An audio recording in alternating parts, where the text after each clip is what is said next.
Hey guys, Shannon at Scottsdale Travertine here to show you how to fill your travertine holes with non-sanded grout. You will need the non-sanded grout.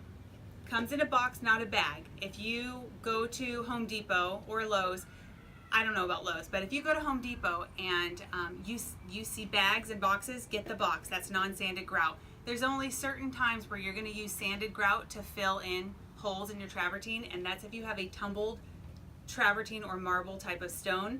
Most of the time though, you're going to use non-sanded. It has no sand granules in it. It's soft and easy to place into the holes. You will need a grout float. This is what you use to press the grout into the hole.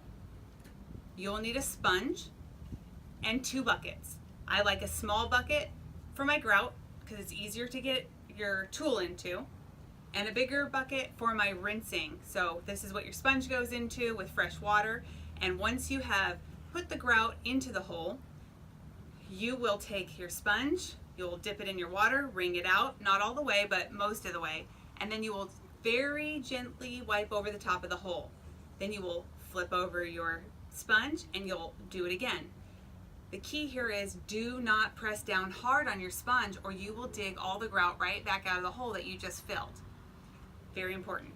So once you rinse it twice, let it dry, and then come back with a rag, like either a microfiber rag or a cheesecloth or your husband's old t-shirt or something, and you can wipe the powder off from around the hole. But if you don't wait long enough, you're probably going to make marks on your clean, smooth hole because the grout might not be dry enough. So you'll want to make sure you wait, I don't know, at least probably 5 minutes.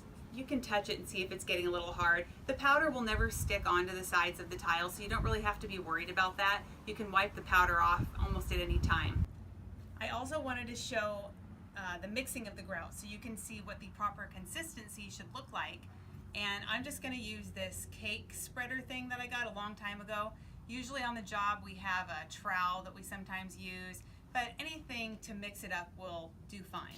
If you have to mix a lot, then you should probably consider getting maybe using an automatic drill and putting an egg beater thing in there, that will mix it up. They have ones that they make for drills like specifically. Forget where we got ours, probably at Monterey Tile. Anyways, you want your grout to look like the consistency of, say, like brownie batter or cake batter. So you're gonna open it up, pour it in,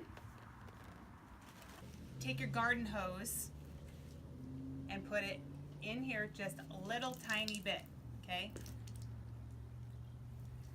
You do not want to put too much water into it at one time, because if you do, you'll make your grout way too soft, and then it's just going to be sloppy and slurry and it won't stick into the hole, and it will also be more powdery and probably come out and not last as long.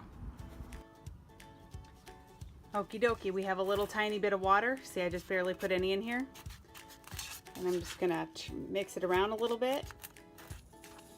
And we definitely need more water. Okay, just a little bit more like that.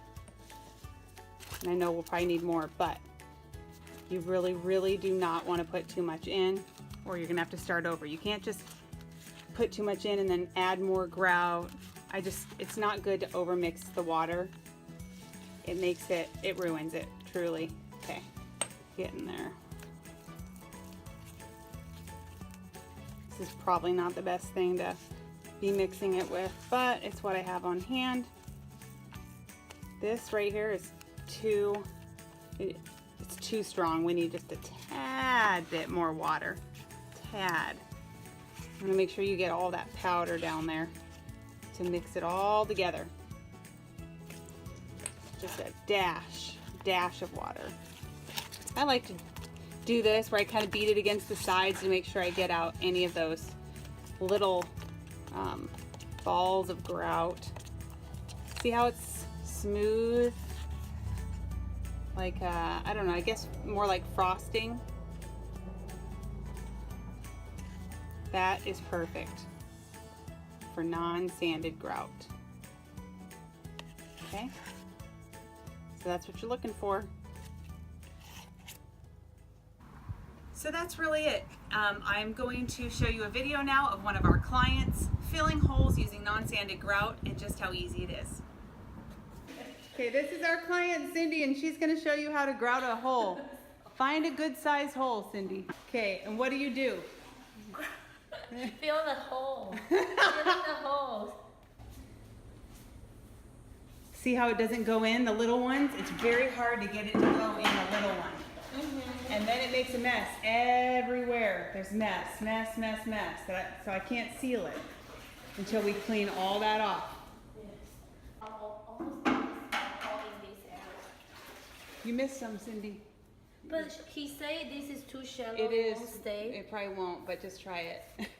Oh, good. Some holes are way too shallow to fill, and so they won't stay in. And this is an example of one that we told her was too shallow, but we're going to see how it goes here. Well, it probably will just fly out even with our when we seal it and put the thing on it.